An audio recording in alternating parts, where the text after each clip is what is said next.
Bonjour les amis, bienvenue sur ActuPV. Aujourd'hui nous allons parler de la Guinée. Nous allons parler d'un scandale financier en Guinée ou des scandales financiers en Guinée. Un niveau de corruption hors norme. La Guinée est secouée par une série de scandales de corruption qui révèlent l'ampleur des détournements de fonds publics en Guinée en particulier, mais je pense qu'on peut le corréler à tous les pays d'Afrique, exception faite, aussi bien sûr pour certains pays.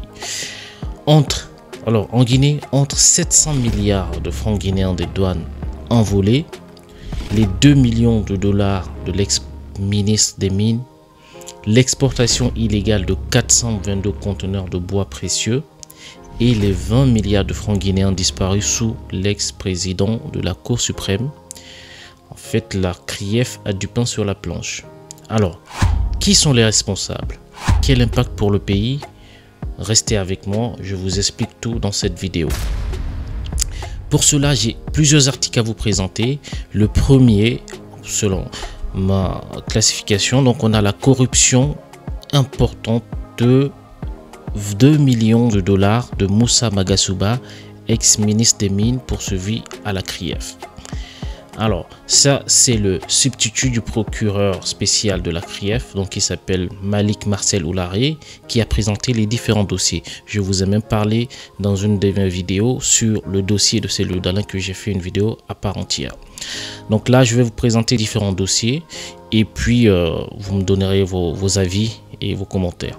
Merci de partager, de liker et surtout de vous abonner. Alors, pour le premier dossier, donc on parle de monsieur Moussa Magasuba, l'ancien ministre des Mines et de la Géologie. Il est visé par une procédure pour corruption, concussion et abus de fonction portant sur 2 millions de dollars. Il ne s'embête pas, hein, direct 2 millions. Alors, qu'est-ce qu'on nous dit?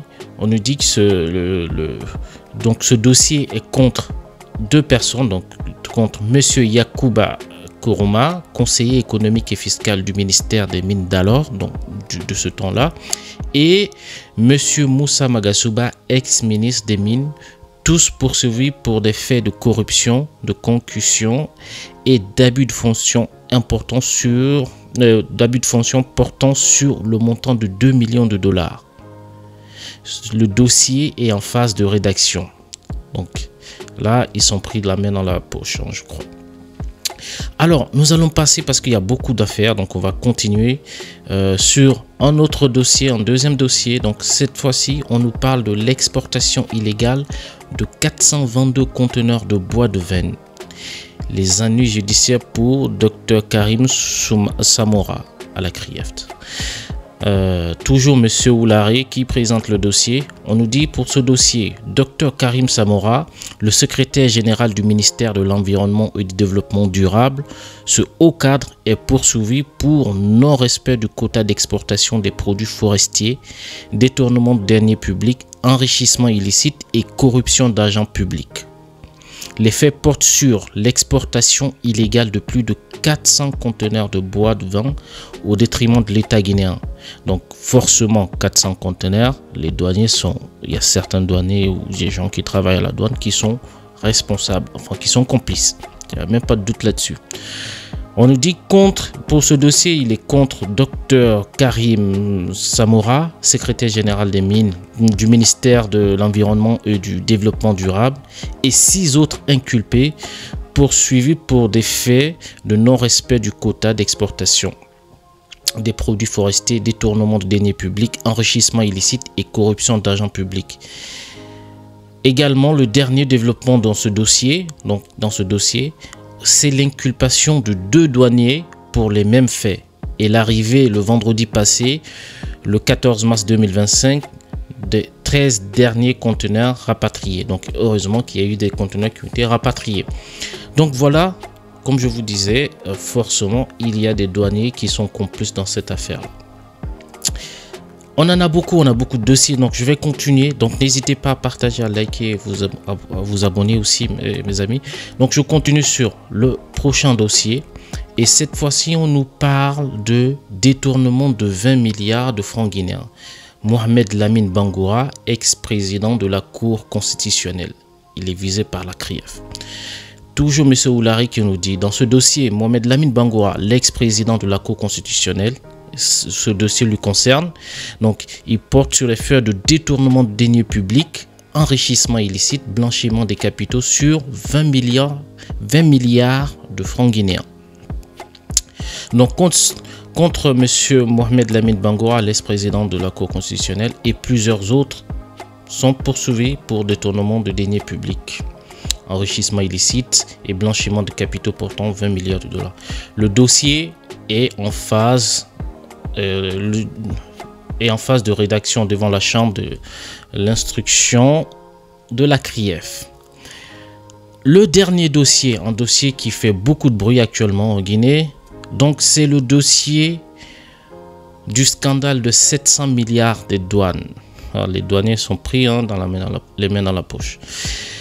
De nouvelles sociétés de transit, et là bien sûr il y a forcément des sociétés de transit qui sont impliquées. Des nouvelles sociétés de transit dans le viseur de la CRIEF.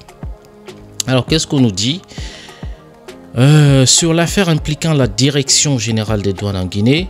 On a 11 douaniers sont inculpés, dont 10, y compris le directeur général et son adjoint, ont été placés sous mandat de dépôt.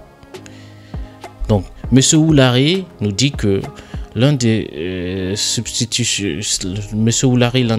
du procureur qui a fourni les informations clés sur l'évolution du dossier, selon lui, des poursuites sont également engagées contre 14 sociétés de transit accusées de complicité dans cette affaire. Obligé.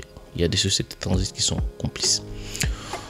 Au-delà des 14 sociétés déjà visées, donc Malik Oulari nous dit que il y a également décidé d'inculper 2 autres sociétés de transit qui ne figuraient pas initialement. Alors, qu'est-ce qu'on nous dit? Que l'enquête a débuté avec un réquisitoire introductif du parquet spécial daté du 6 décembre 2024, visant 11 douaniers, dont le directeur général des douanes et son adjoint. Tous ont été entendus et interrogés sur le fond du dossier dans le cadre du procès verbal de première comparution. À l'issue de cette procédure, 10 des inculpés ont été placés sous mandat de dépôt, tandis que le 11e, c'est l'informaticien des douanes, est toujours en fuite. Des démarches sont en cours pour l'émission d'un mandat d'arrêt international en son encontre. Mon gars, partout où tu iras, peut-être qu'ils vont te trouver. En espérant que justement la CRIEF, elle ne fait pas tout ça pour des raisons politiques derrière. C'est toujours le problème. Les amis, beaucoup d'argent qui partent, qui pourraient bénéficier sur les infrastructures, développement, aider les jeunes en Guinée. Qu'est-ce que vous en pensez? Des commentaires, likez, partagez la vidéo. Merci et à très bientôt. Ciao, ciao.